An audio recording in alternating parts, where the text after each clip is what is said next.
Seigneur, nous te rendons toute la gloire ce soir. Merci pour ta présence au milieu de nous. Merci pour ton règne. Merci pour ta gloire. Seigneur, viens nous enseigner tes voies. Nous sommes à ton école. Tu as pris le soin d'enseigner tes disciples. La Bible dit que tu prêchais dans la foule, mais tu réunissais tes disciples après et tu leur expliquais les choses auxquelles tout le monde n'avait pas accès. Ce soir, révèle-nous la profondeur de ta pensée et que cette parole puisse nous aider à accomplir notre destinée. Béni sois-tu notre Père. Merci de nous édifier. Que ton sang nous couvre et que ta gloire éclate dans nos vies au nom de Jésus. Amen. Amen. Est-ce que tu peux acclamer le Seigneur avec moi ce soir? Que Dieu te bénisse. Je vous salue dans le nom de Jésus. Je veux aussi saluer tous ceux qui suivent cette vidéo. Le thème de notre école ce soir, c'est les 7 montagnes d'influence. Et nous allons parler pour ce soir de ces 7 montagnes. Et avec le temps, nous allons voir comment chacun peut découvrir sa montagne d'influence. Voilà, donc nous parlerons des 7 montagnes d'influence et comment découvrir sa montagne. C'est très très important. Vous savez, le temps n'est plus à être un religieux. Ce que j'appelle être un religieux, c'est le fait d'aller à l'église et puis, malgré le fait qu'on met les pieds à l'église, malgré le fait qu'on passe du temps à l'église, beaucoup de choses ne changent pas dans nos vies. On ne voit pas d'amélioration, on ne voit pas de changement. C'est ce que j'appelle la religion. Alléluia. Amen. En temps normal, le christianisme est une vie et tout ce qui a une vie grandit. N'est-ce pas? Amen. Tout ce qui vit grandit. Donc si tu vis en temps normal, ta vie doit pouvoir évoluer. Alléluia. Amen. Alléluia. Amen. Vous savez, pour connaître la pensée de Dieu, il est important d'aller aux origines. Quand on veut savoir la pensée première de Dieu, il faut aller au livre des commencements.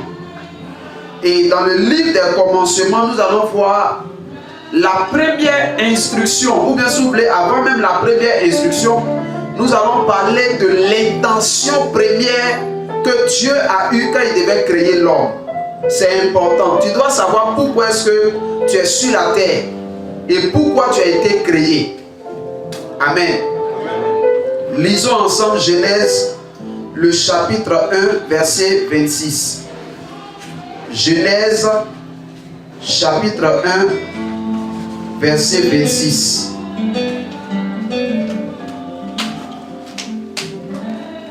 Beaucoup de personnes viennent à l'église, mais ils n'ont pas à l'esprit l'idée que Dieu avait quand il devait créer l'homme.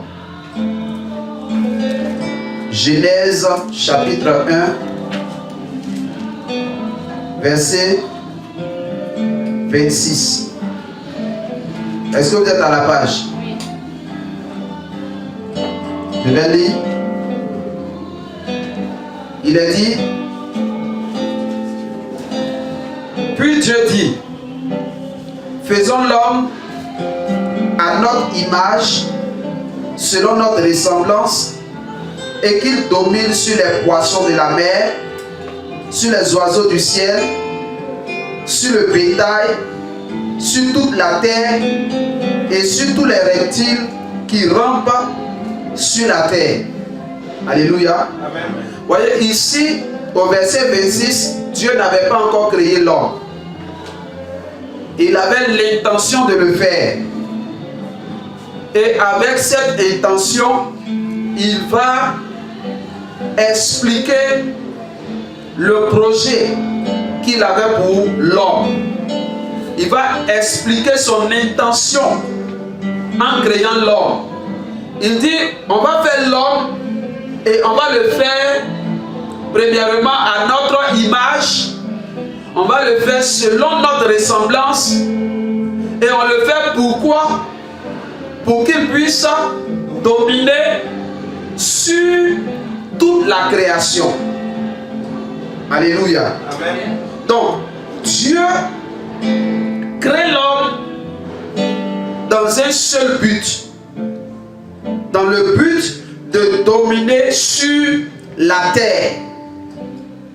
Sachez que quand Dieu dit faisons l'homme à notre image, il veut dire on va faire une figure représentative de notre personne. C'est-à-dire on va créer quelqu'un qui va nous représenter sur la terre.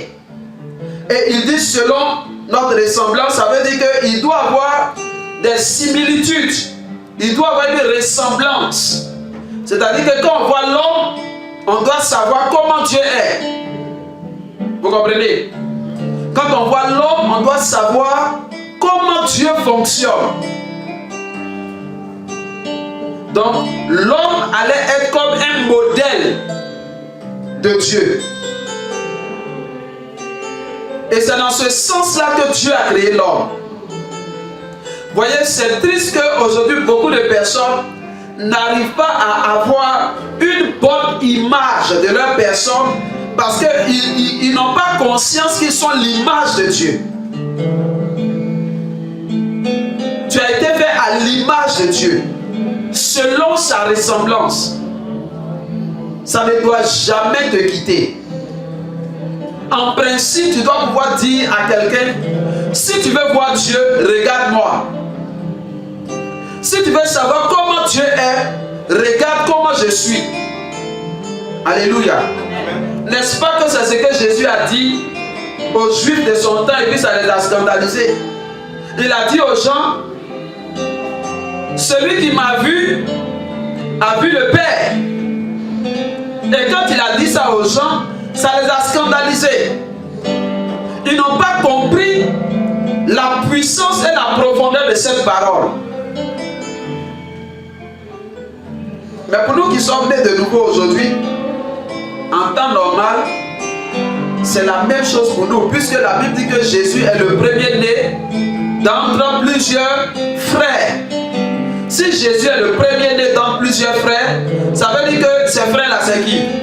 C'est toi et moi. Donc, nous pouvons avec assurance dire aux gens, si tu m'as vu, tu as vu le Père. Parce que j'ai été fait selon l'image. J'ai été fait à l'image de Dieu et j'ai été fait selon sa ressemblance. Alléluia. Amen. Tu dois avoir une bonne pensée de toi. Tu dois savoir qui tu es. Tout part de là. Tu ne peux pas accomplir ta destinée. Tu ne peux pas régner. Tu ne peux pas dominer si tu n'as pas une bonne image de ta personne. Il y a beaucoup de personnes qui sont complexées. Beaucoup de personnes qui ne se valorisent pas. Ils n'accordent pas de la valeur et de l'importance à leur personne. Tu ne peux pas régner. Alléluia. Amen. Alléluia. Amen. Donc comprends premièrement que tu es l'image. Tu es la figure représentatrice de Dieu sur la terre. Alléluia. Amen. Si tu comprends ça, beaucoup de choses vont commencer à changer dans ta vie. Peu importe ce que les gens ont dit de toi et que tu as fini par croire, tu as fini par accepter, ce soir je suis venu corriger ta mentalité. Amen. Et te rappeler que tu es l'image de Dieu. Amen. Tu es la ressemblance de Dieu. Le diable veut te faire croire que tu n'es rien. Il veut te faire croire que tu ne vaux rien. Il veut te faire croire que tu n'as pas de valeur, tu n'as pas d'importance. Mais l'homme est la création la plus merveilleuse de Dieu. Tout ce que Dieu a créé, Dieu l'a créé pour l'homme. Parce que rien de ce qu'il a créé là, il a créé ça à son image. Ce n'est que l'homme seul qu'il a créé à son image et selon sa ressemblance. Alléluia. Amen. Comme je le dis, c'est vraiment triste. Triste de savoir que beaucoup de personnes, quand vous divisez leur crâne et que vous analysez leur cerveau, les pensées qui sont dedans, à leur sujet, ce sont des pensées négatives. Ce sont des pensées de faiblesse. Ce sont des pensées d'incapacité. Ce sont des pensées diminuées d'eux-mêmes. Alléluia. Amen. Alléluia. Amen. Tu ne dois pas accepter ce que la société t'a fait croire de toi-même.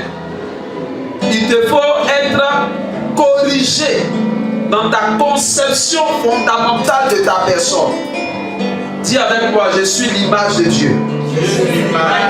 Je suis la ressemblance de Dieu. Je suis l'image de Dieu. Je suis l'image de Dieu. Je suis la ressemblance de Dieu. Je suis la ressemblance de Dieu. Alléluia. Amen. Il faut que tu te répètes ça. Il faut que tu te répètes ça. Ce n'est pas une question de forme. Parce qu'il y a des gens qui sont complexés par leur forme. Ils sont complexés par leur taille. Ils sont complexés par leur teint. Ils sont complexés par leur accent. Ils sont complexés par leur style vestimentaire. Mais tout ça, ce n'est pas toi. Ta réelle personne, c'est que tu as l'image et la ressemblance de Dieu. Alléluia. Amen. Et la Bible dit que Dieu est esprit, n'est-ce pas? Donc Dieu t'a fait comme lui. Il t'a fait esprit. Et il a habillé ça avec un corps. Ta réelle personne, ce n'est pas ce que nous voyons. Ta réelle personne est à l'intérieur de toi. Amen. Alléluia. Amen.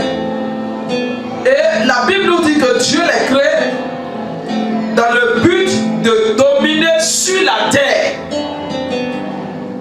De dominer sur la terre. Le mot domination en hébreu c'est rada. Ça veut dire descendre. Quand on dit descendre, ça veut dire appliquer en fait une force sur quelque chose pour faire descendre la chose. En fait c'est soumettre. Vous voyez non? C'est soumettre. Donc Dieu crée l'homme pour que l'homme puisse soumettre la terre, qu'il puisse subjuguer la terre, qu'il puisse dominer la terre, qu'il puisse gouverner la terre, qu'il puisse régner sur la terre.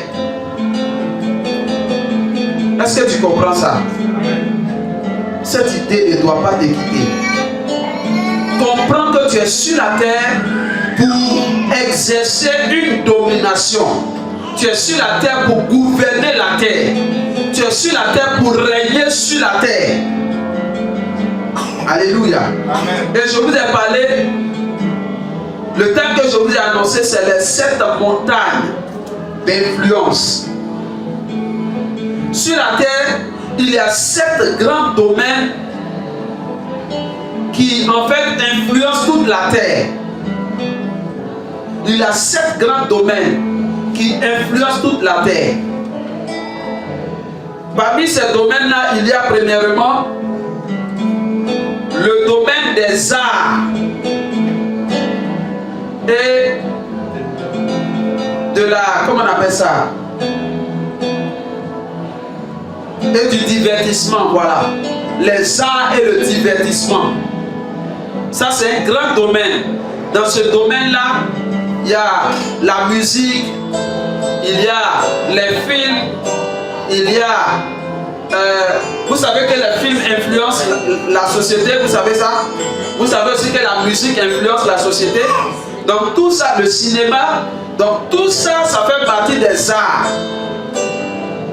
Donc c'est un domaine qui influence la vie de la société. Le deuxième domaine que j'ai noté, c'est le domaine des affaires. Le domaine des affaires. Les affaires influencent la société. Le troisième domaine, c'est l'éducation. L'éducation aussi influence la société. L'éducation, c'est tout ce qu'on vous enseigne depuis l'enfance jusqu'à l'université. Vous savez par exemple que dans les pays occidentaux, il fut un temps on enseignait la Bible et il y a eu un temps où on a retiré la Bible, on a commencé à enseigner aux gens la théorie de l'évolutionnisme. Donc on a dit aux gens que il y a eu ce qu'on appelle le Big Bang. Là-bas on a dit que les choses n'ont pas été créées par Dieu, qu'il y a eu un Big Bang et puis tout s'est formé comme ça. Et tout ça, ça a été enseigné à l'école. Et des gens ont cru en ça. Ça fait que la plupart des nations européennes, vous trouvez des gens qui sont athées, qui ne croient même pas en l'existence de Dieu. Donc l'éducation. Le quatrième domaine, c'est la famille. La famille. Donc la famille est aussi une montagne d'influence. Vous savez, quand vous arrivez à influencer les familles, c'est que vous influencez le monde. Parce qu'il n'y a pas une personne sur la terre qui ne sort pas d'une famille. Cinquièmement, il y a les gouvernements. Les gouvernements, ça trait à la politique. Donc les gouvernements influencent les familles. Les gouvernements influencent les familles. La politique influence les familles. Sixièmement, les médias. Les médias, c'est aussi une montagne d'influence. Donc qui parle de médias parle de la télévision, de la radio, d'Internet. Donc dans les médias, il y a la télévision, la radio, Internet et puis plusieurs autres moyens de communication. On peut changer la vie d'une nation par les médias.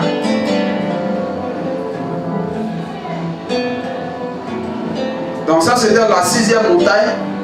Et la septième montagne c'est la religion. Donc la religion est aussi une montagne d'influence. Parce que la religion affecte la vie de la société. La religion affecte la vie de la société. Donc, voyez, si Dieu nous dit de dominer sur la terre, c'est tous ces domaines-là en principe que nous devons pouvoir influencer. C'est tous ces domaines qu'on doit pouvoir influencer. Maintenant, je vais vous poser une question. Honnêtement, tous ces domaines que je viens de citer là, qui sont ceux qui actuellement contrôlent ou bien dominent ces montagnes? Qui sont ceux qui dominent ces montagnes? De façon générale. Le gouvernement. Ce sont les païens. La première montagne c'est quoi? Les arts. Qui domine cette montagne là en général? C'est c'est les païens. Quand on prend les affaires, les vrais businessmen là, c'est les païens. L'éducation, c'est les païens encore. Parmi les professeurs d'université, les professeurs de médecine, les professeurs de ceci, tout ça, il y a plein de formations dedans. Plein de mystiques. Combien de chrétiens sont là-bas? Quand on prend la famille, ceux qui prennent les décisions pour les familles, est-ce que vous savez par exemple que dans le gouvernement, il y a un ministère qui s'occupe de la famille et de l'enfant? Mais ceux qui sont là-bas, là, ils sont animés de quel esprit? Cinquième montagne, c'est la politique. Qui domine là-bas? Encore les païens. Parce qu'on a dit aux chrétiens que le chrétien ne doit pas faire la politique. Donc le chrétien ne s'intéresse pas à la politique. Sixième, les médias. Qui domine encore là-bas? Encore eux. Le seul domaine où l'Église, où les chrétiens essaient de dominer, c'est la religion. Et même la religion, les chrétiens nés de nouveau ne dominent pas. Ils ne dominent pas sur cette montagne-là parce que en dehors du christianisme, des personnes nées de nouveau, il y a beaucoup d'autres branches, on va dire des chrétiens, mais qui ne sont pas nés de nouveau. Vous voyez, il y a beaucoup qui ne sont pas nés de nouveau, mais qui font partie de la religion. Il y a les musulmans qui sont dans la religion, mais qui eux aussi ne grandent pas dans le monde. Ils influencent. Il y a les bouddhistes. Il y a beaucoup de religions. Donc les chrétiens n'ont même pas réussi à influencer la montagne de la religion. Ils n'ont même pas réussi à influencer la montagne de la religion. Or, c'est là même qui est, on va dire, le dénominateur commun où tout le monde se retrouve. Parce que tu peux être politicien, mais comme tu es chrétien, tu te retrouves dans la religion. Alléluia. Amen. Donc, vous voyez, aujourd'hui, c'est triste de constater que l'homme que Dieu a créé, qui en principe était censé vivre, marcher avec lui, n'est pas en train d'exercer la domination que Dieu lui a conférée. Et les chrétiens se sont soustraits, ils se sont reclus dans leur coin et ils laissent aujourd'hui les païens qui pour la plupart sont animés du diable en train de faire passer le plan du diable. Est-ce que vous comprenez? Voyez aujourd'hui, dites-moi honnêtement, quand vous voyez, bon moi je sais pas, comme il y a longtemps que je n'ai pas regardé de film à la télévision, mais je pense que de plus en plus, les films où les homosexuels s'embrassent, ça passe facilement maintenant. Est-ce que ça choque maintenant? N'est-ce pas? Ça choque plus. Mais il y avait quelques années en arrière, ils ont commencé à infiltrer l'homosexualité dans les films. Les femmes ont commencé à s'embrasser. Les hommes ont commencé à s'embrasser. Au début, on était scandalisés. Mais ils sont en train de nous faire accepter ça parce que l'Église ou bien les chrétiens ne dominent pas la montagne des médias et des arts. Alléluia. Amen. Alléluia. Amen. Dieu dit, on n'a qu'à dominer la terre. Ce n'est pas en restant dans nos quatre murs, même si on a une méga church de 500 000 chrétiens. 500 000 chrétiens, ça fait quoi dans une nation? Vous voyez, c'est comme une goutte d'eau dans la mer. C'est comme une goutte d'eau dans la mer. Donc nous devons apprendre à comprendre le plan de Dieu.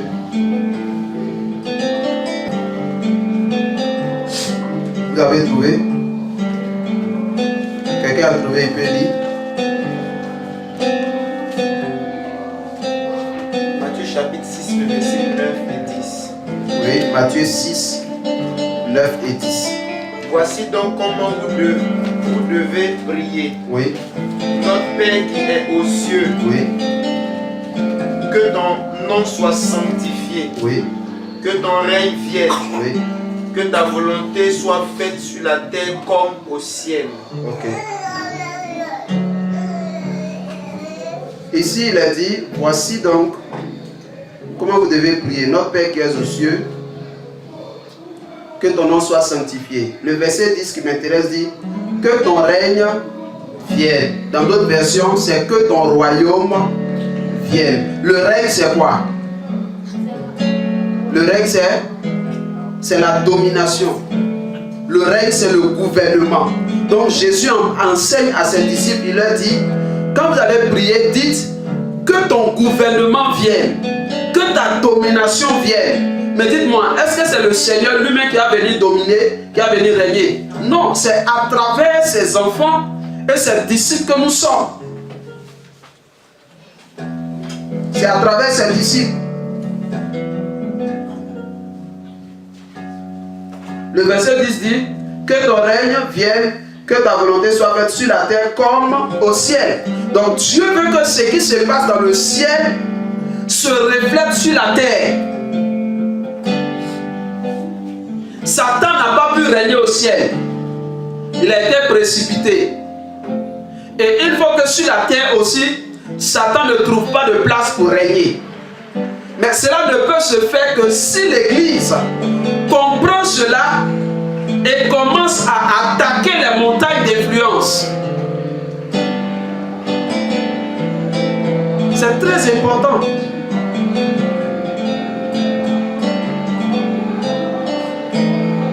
Tant que les chrétiens ne comprennent pas ça, et qu'ils vont rester des religieux, ou bien ils vont rester dans l'évangile du salut. L'évangile du salut. Parce que, comprenez très bien ce que j'explique. Il y a ce qu'on appelle l'évangile du salut, et puis il y a ce qu'on appelle l'évangile du royaume. Jésus a parlé de l'évangile du royaume. Mais aujourd'hui, nous on prêche l'évangile du salut. C'est-à-dire qu'on trouve quelqu'un, on lui fait savoir qu'il faut qu'il puisse accepter Jésus pour aller où? Au ciel, qu'il soit sauvé. On ne lui enseigne pas l'évangile du royaume qui consiste à accepter Jésus et puis étendre le royaume de Dieu sur la terre. Donc ça fait que beaucoup de personnes sont devenues chrétiennes. Tout ce qui est dans leur esprit, c'est comment est-ce qu'ils vont échapper à l'enfer. La domination, le règne de Dieu, le royaume de Dieu, ce n'est pas leur problème. Ça ne les intéresse pas. Alléluia. Amen. Nous devons comprendre cela. Voilà ce que Dieu avait prévu quand Dieu créait l'homme.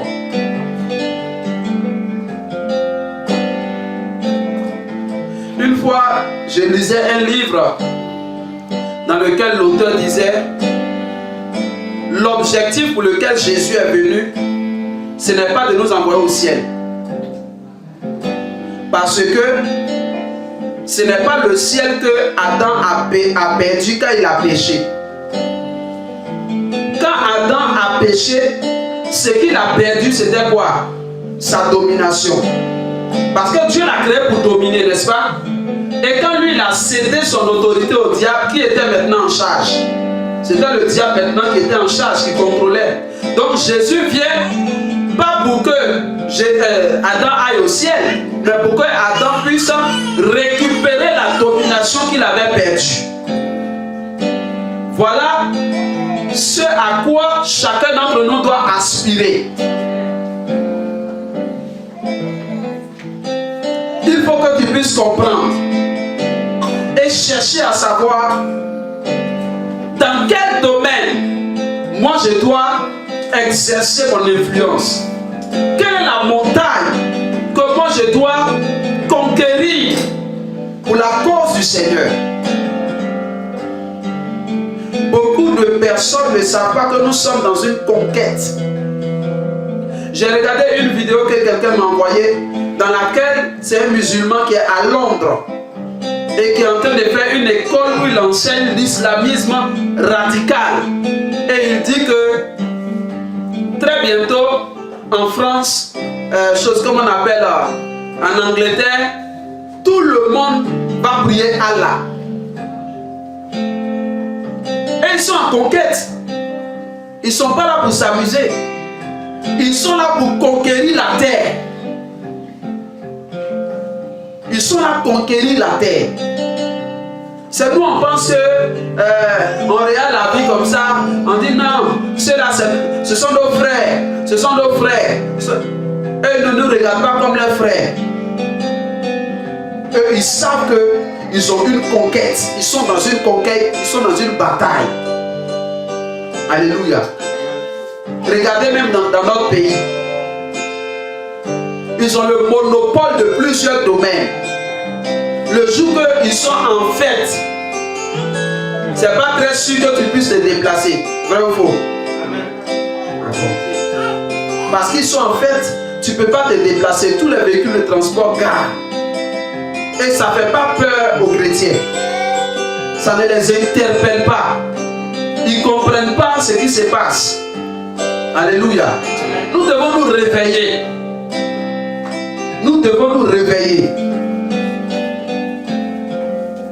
On doit comprendre la nécessité de dominer.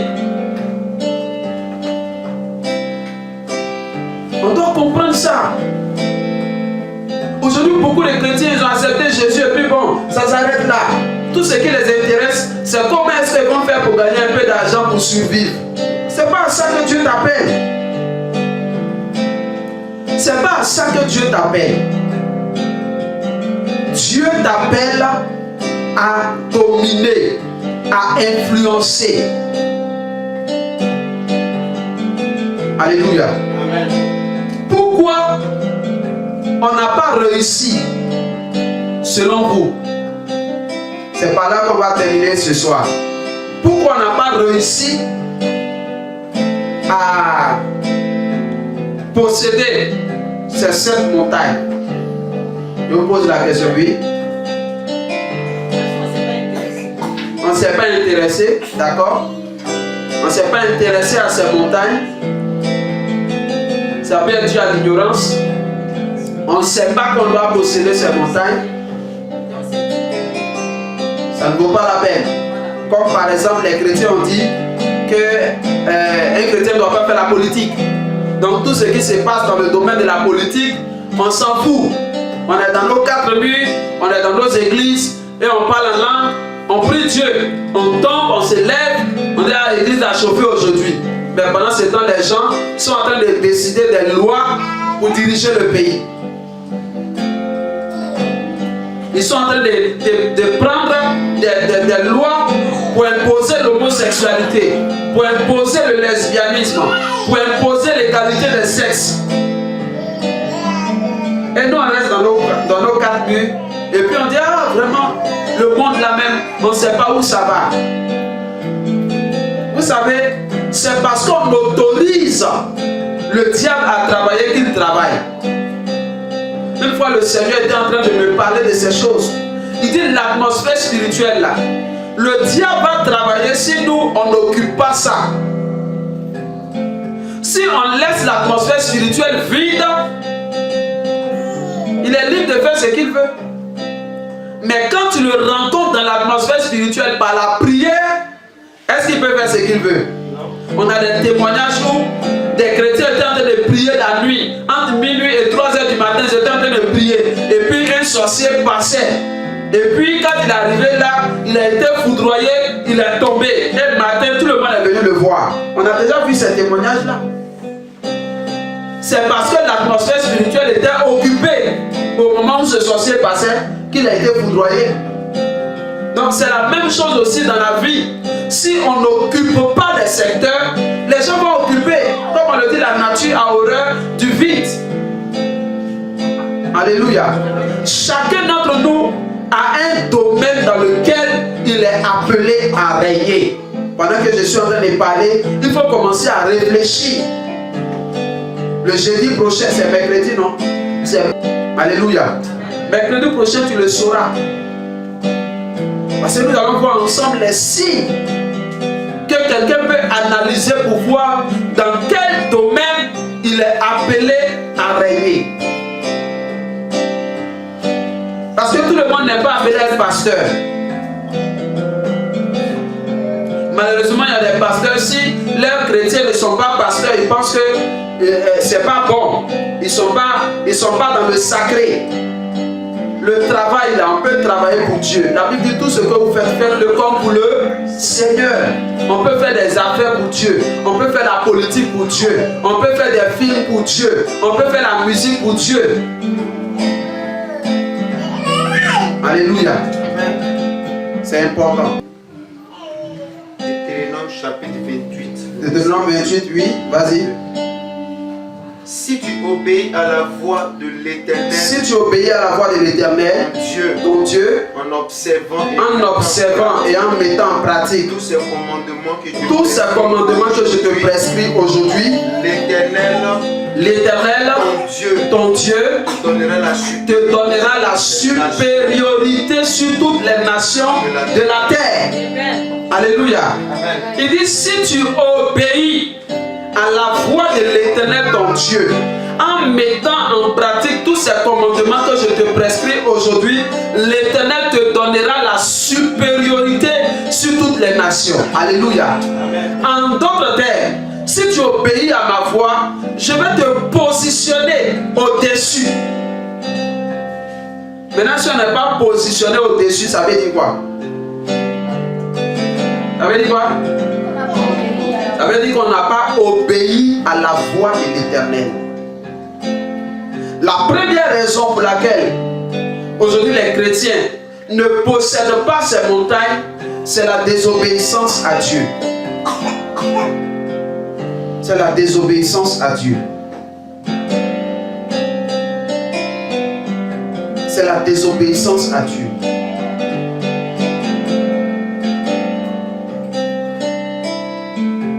Voyez, souvent, on se plaint que Dieu ne nous bénit pas. On se plaint que Dieu ne nous élève pas. Souvent, on se plaint que Dieu tarde. Vrai ou faux? Mais est-ce que nous marchons dans l'obéissance à Dieu? Est-ce qu'on marche dans l'obéissance à sa parole? Est-ce qu'on pratique sa parole? Est-ce qu'on fait ce qu'il nous demande de faire? Quand tu ne fais pas ce que Dieu te demande de faire, tu n'es pas qualifié pour lui demander de faire ce que tu veux qu'il fasse. Alléluia. Alléluia. Alléluia. Il est important de comprendre ça. Aujourd'hui, je veux encourager chacun d'entre vous.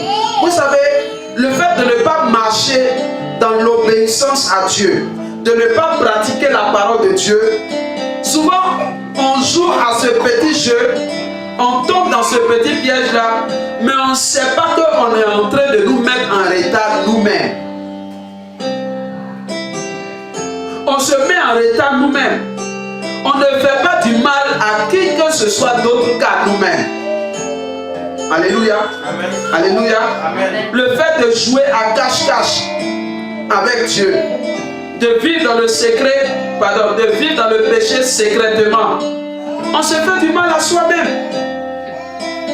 On se met en retard. Mes amis, le péché, c'est comme... Je ne sais pas comment vous dire ça. Je ne sais pas comment vous expliquer. Mais le péché, apparemment, est intéressant. Mais les conséquences sont tragiques. Les conséquences sont désastreuses. Alléluia. Les conséquences sont désastreuses. C'est pourquoi que chacun fasse l'effort de vivre dans l'obéissance à la parole de Dieu. C'est difficile, mais ça sera le prix à payer pour ta bénédiction. Ça sera le prix à payer. Ça sera le prix à payer. Les films de délivrance que souvent on projette là. Il y a des films, il y a plusieurs films dans lesquels le diable sait. Vous vous souvenez, on a regardé un film là où le monsieur devait partir avoir un travail. Et l'homme de Dieu lui a donné une instruction. Il lui a dit il faut jeûner pour que tu puisses partir jusqu'à ce que tu reviennes jeune. Le diable savait qu'il allait être béni. Et le diable va le pousser à désobéir en lui disant de boire de l'eau. Et il a bu de l'eau. Il a brisé la couverture. Quand il est parti là-bas, bien vrai qu'on devait lui donner le travail, mais à la dernière minute, les choses ont mal tourné et on l'a chassé. Souvent quand le diable voit qu'il y a une bénédiction qui est proche de toi, il se précipite pour venir entre toi et la bénédiction, pour te pousser à désobéir à Dieu, te pousser à pécher. Et quand tu pêches, le programme de bénédiction qui était proche de toi, ce programme-là est annulé et il est reporté. Alléluia. Amen. Alléluia. Amen. Apprenons à marcher dans l'obéissance à la parole de Dieu. Apprenons à vivre dans la sainteté, à pratiquer la sainteté. Et nous verrons la gloire de Dieu se manifester dans notre vie. Amen. Alléluia. Amen. Si tu dois reprendre ta montagne, si tu dois prendre possession de la montagne que le Seigneur a réservée pour toi, comprends que c'est en marchant dans l'obéissance à la loi de Dieu que le Seigneur va te donner la supériorité. Alléluia. Peut-être que Dieu t'a appelé à être un roi dans le domaine des médias. Peut-être que Dieu veut que tu sois un futur journaliste qui va régner dans le monde entier.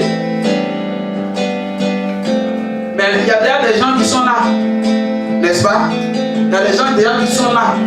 Mais qu'est-ce qui va faire la différence entre toi et les autres? C'est Dieu seul qui peut te distinguer. Mais pour qu'il te distingue, il va falloir aussi que toi aussi, tu fasses preuve d'obéissance à sa parole. Alléluia. Parce que Dieu ne va pas prendre un médiocre et puis le positionner au-dessus de ceux qui sont forts. Quand Dieu te positionne là, il te rend capable et il ferme la bouche des gens. Alléluia. Que Dieu nous aide. J'espère que vous m'avez compris ce soir. Quand nous quittons ici, chacun d'entre nous doit commencer à réfléchir, à prier pour que Dieu lui montre. Vous savez, l'école de la royauté, là, l'objectif, c'est que chacun devienne un roi dans son domaine. Si tu es appelé au ministère, c'est que tu puisses régner dans le domaine du ministère. Si tu es appelé dans le domaine des affaires, c'est que tu puisses régner dans ce domaine. Si tu es appelé dans le domaine des arts, c'est que tu puisses régner dans ce domaine. Alléluia. C'est une école. Tu viens pour apprendre. Quand tu sors, c'est pour appliquer. Aujourd'hui, j'ai remarqué que les gens se bornent à écouter la parole de Dieu. Mais ils ne mettent pas ça en pratique. Leur vie n'évolue pas. Pendant un an, ils écoutent des messages. Mais leur vie est toujours la même. C'est pas normal. C'est pas normal. Tu ne dois pas écouter la parole de Dieu toujours. Et puis ta vie n'évolue pas. Ta vie est toujours la même. C'est pas normal. Donc l'école de la royauté a pour but de te pousser dans ta destinée. Donc quand tu sors d'ici là, tu vas prier par rapport à ça. Soyez sérieux avec vous-même. Alléluia. Amen. Soyez sérieux avec vous-même. Je vous ai dit que je vais partager avec vous des choses puissantes. Si tu mets ça en pratique, tu es béni. Mais si tu écoutes et puis tu continues encore de marcher dans ton ancienne vie, bon là, ce n'est pas de ma faute. Vous voyez, Jésus lui-même, quand il est venu là, c'est pas tout le monde il a sauvé. Il a parlé au jeune riche qui est venu lui demander que faut-il faire pour que je sois sauvé. Jésus lui a dit ce qu'il doit faire. Il n'a pas pu faire. Est-ce qu'il a été sauvé? Il n'a pas été sauvé. Ça, c'est pas la faute de Jésus. Donc que Dieu nous aide. Nous allons nous tenir debout et nous allons prier le Seigneur. Chacun va prier par rapport à sa vie. Et chacun va d'abord remercier le Seigneur pour la parole qu'il a entendue. On se tient debout et nous allons prier le Seigneur. Nous allons prier avec vie. Ne regarde pas le nom qu'on est et puis tu vas penser que Dieu n'est pas là. Ou bien non, comme on n'est pas dans un temple climatisé, tu vas penser que ce qu'on fait n'est pas important. Jésus, quand il prêchait dans les foules là, après il prend ses disciples, il se retrouve dans des maisons bizarres. Et c'est là-bas qu'il leur donne les secrets. Et c'est avec ces secrets dans les maisons bizarres qu'ils ont influencé le monde. Ils ont bouleversé le monde. Alléluia. Amen. Au sortir de cette école-là, tu vas bouleverser le monde. Amen. Au sortir de cette école, tu vas marquer ta génération. Amen. Au sortir de cette école, ton statut financier va changer. Amen. Ton statut dans la vie va changer. Amen. Si tu le crois, dis Amen, Pierre. Amen. Élevons la voix et prions pour dire merci.